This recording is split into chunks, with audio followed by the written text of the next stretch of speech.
ஓம் சாய்ராம். என் அன்பு குழந்தையே, சவால் விட்டு சொல்கிறேன் கேள். உன் தீராத பிரச்சனைக்கு ஒரு முடிவு கிடைக்கப் போகுது. உன் சாய் சொல்வதை கேள். எப்படி இந்த காரியத்தை நடக்கப் போகிறேன் என்று கண்ணீர் மல்க இந்த சாயிடம் விழுந்து அழுதாய். காத்திரு மகளே என்று சொன்னேன், காத்திருந்தாய். பொறுமையாக இரு தங்கமே என்று சொன்னேன், பொறுமையாக இருந்தாய். இதோ வந்துவிட்டேன். உன் தீராத பிரச்சனைக்கு முடிவு கிடைக்க செய்து விட்டேன். உன் காரியத்தை இனி நல்லபடியாக முடித்து தரப்போகிறேன். உனக்கு வேண்டியதை எல்லாம் தந்து உன்னை வழிநடத்தி செல்ல நான் இருக்கும்போது எதற்கு கவலைப்படுகிறாய்? எல்லாம் நல்ல விதமாக நடக்கும். பயப்படக்கூடாது. பயந்தால் நீ அடுத்த கட்ட வாழ்க்கைக்கு நகன்று செல்லவே முடியாது. புரிஞ்சுக்கோ. நான் சொல்வது புரிகிறது தானே? இந்த சாயின் அறிவுரையை நீ கேட்க கேட்க உனக்கு அனைத்தும் உனக்கானதாக நடக்க தொடங்கிவிடும். பயப்படாதே. வாழ்க்கை ஒரு கண்ணாடி மாதிரி தங்கமே. நீ அதை எப்படி நினைக்கிறாயோ அதைத்தான் உனக்கு அது பிரதிபலிக்கிறது. நீ எதை நினைக்கிறாயோ அதைத்தான் அது பிரதிபலிக்கிறது. கோபமோ சங்கடமோ ஒரு மன்னிப்பிலோ ஒரு புன்னகையிலோ கரைந்து போகத்தான் காத்து கொண்டிருக்கிறது. பேசவிடு. இல்லைன்னா நீ பேசிவிடு. மனதிற்குள் குமரிக்கொண்டிருக்காது என்று தான் சொல்கிறேன். வாழ்க்கையில் கோபம்தான் எல்லா நிகழ்வுகளுக்கும் மூலாதாரமாக உள்ளது. உன் பிரச்சனை ஏற்பட்டது கூட அந்த கோபம்தான். யோசித்துப்பார், பின்னோக்கிப்பார். எதனால் இந்த பிரச்சனை ஏற்பட்டது? உன் சாயும் முடிவு தந்து விடுவேன் என் தீராத பிரச்சனைக்கு. ஆனால் இந்த தீராத பிரச்சனைக்கு காரணம் என்னவென்று யோசிச்சுப்பார். திரும்பவும் அது நிகழ்ந்து விடக்கூடாது. கோபம் உனக்கு பிடிக்காதவை நடக்கும்போது ஏற்படுகிறது. உனக்கு பிடிக்காதவை நடக்கும்போது தான் ஏற்படுகிறது. புரிகிறது. ஆனாலும் உன் உணர்வுகளில் மிக மோசமான விளைவுகளை தரக்கூடியது அந்த உன்னுடைய முன்கோபம்தான். கோபம் உனக்கு மட்டுமல்ல.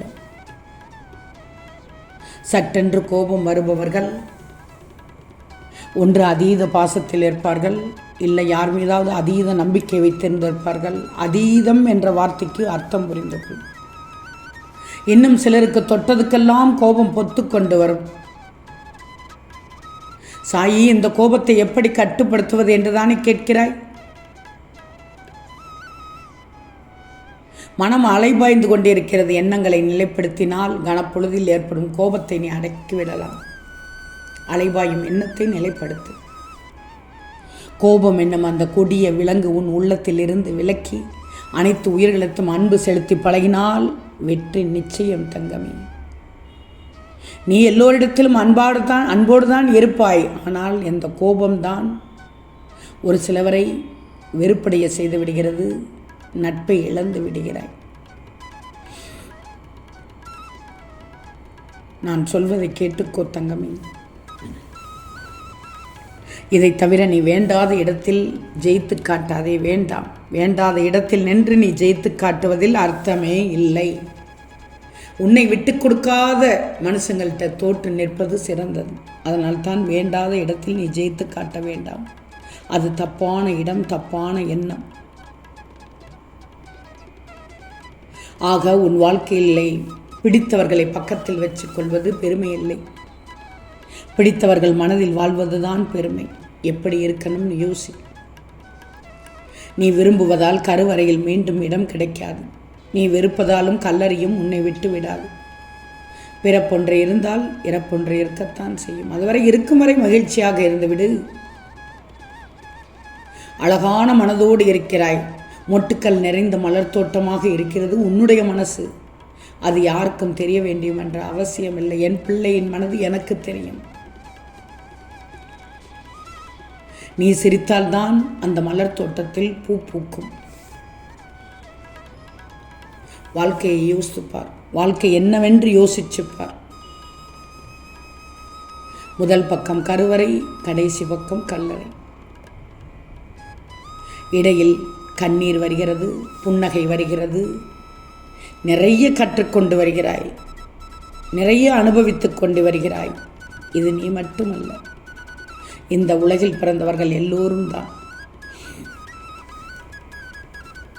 நிச்சயமாக ஒவ்வொரு சவாலையும் சுலபமாக எதிர்கொண்டுவார்.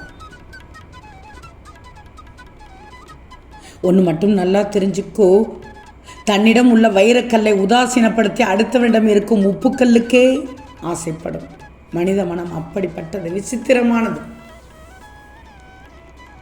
இக்கரைக்கு அக்கறை பச்சை. தன்னுடையது நன்றாக இருக்கிறது என்று நினைக்க மாட்டார்கள், அடுத்தவர்கள் தான் நன்றாக இருக்கும் என்று நினைப்பார்கள். எல்லாம் கலந்துதான் வாழ்க்கை. எல்லோருக்கும் துன்பம் இருக்கும், சுமை இருக்கும், படிப்பினை இருக்கும். இதையெல்லாம் ஏற்றுக்கொண்டால் தான் உன் வாழ்க்கை வலிமை பெறும். அடுத்தவர்கள் அவர்களுக்கு என்ன என்ற அடுத்தவர் அவர்களுக்கு என்ற வார்த்தையே உன்னிடத்தில் இருக்கக்கூடாது. நான் சொல்வதை கேட்பாய்தானே? நான் சொல்வதை கேட்டால் உனக்கானதை நிச்சயம் நான் காண்பிப்பேன். உன் பாதையில் வரும் கஷ்டங்கள் எல்லாம் இந்த சாயின் கருணை கதவுகளை திறக்க தேவையான சாவிகள் தான். கொஞ்சம் பொறுத்திரும், எல்லாம் தருகிறேன். எதிர்பார்ப்புகள் ஏமாற்றுவதில்லை. யாரிடம் எதிர்பார்க்க வேண்டும் என்பதில்தான் நீ ஏமாந்து விடுகிறாய். ஆம் தங்கமே, நீ எங்கே பிறந்தாய் என்பது முக்கியமல்ல, பிறந்த இடத்தில் என்ன சாதிக்கப் போகிறாய் அதுதான் முக்கியம். தடைகளும் அவமானங்களும் காயங்களும் உன் வாழ்க்கை வாழ்வதற்கே என்று உணர்த்துவதுதான். உணர்ந்துக்கோ. படிக்கல்லாக மேலே இரு, நதி போல் ஓடிக்கொண்டிரு, குளம் போல் தேங்கி விற்காதே, தேங்கி நிற்கக்கூடாது. உன்னுடைய உறுதி செயலில் இருக்கணும். ஒவ்வொரு நாளும் உனக்கான விடியலாக விடியறது என்று நம்பணும். சுறுசுறுப்போடு இரு, சோம்பல் வேண்டாம். வெற்றி நிச்சயமாக கிடைக்கும் தங்கமே. நம்பிக்கைதான் வாழ்க்கை. நம்பிக்கையோடு இரு, எல்லாம் நான் பார்த்து கொள்கிறேன். உனக்கு நான் இருக்கிறேன். சுருங்க சொன்னால் உன் சாயி உனக்காகவே இருக்கிறேன். உனக்கானதை சொல்லுவேன், உனக்கானதை தருவேன், உனக்கானதை அத்தனையும் முடித்து கொடுப்பேன். உறவுகளை மட்டும் எப்படின்னு புரிஞ்சுக்கோ. எது இனிக்கும் எது கிளிக்கும் என்று பார்த்துக்கோ. இனிக்கும் என்றால் கற்கண்டு போல் பேசுபவர்கள் தான் இனிக்க இனிக்க பேசி கழுத்தை அறுப்பார்கள். எது கிளிக்கும் என்றால் கண்ணாடி துண்டு. கற்கண்டும் கண்ணாடி துண்டும் பார்க்க ஒரே போல்தான் இருக்கும். உண்ட பிறகுதான் தெரியும் எது இனிக்கும் எது கிளிக்கும் என்று. உன் உறவுகளுக்காகத்தான் சொல்கிறேன். கொஞ்சம் கவனமாக இரு. வாழ்க்கையை அழகாக நடத்திவிடு. நான் இருக்கிறேன் உனக்கு. ஓம் சாயிராம்.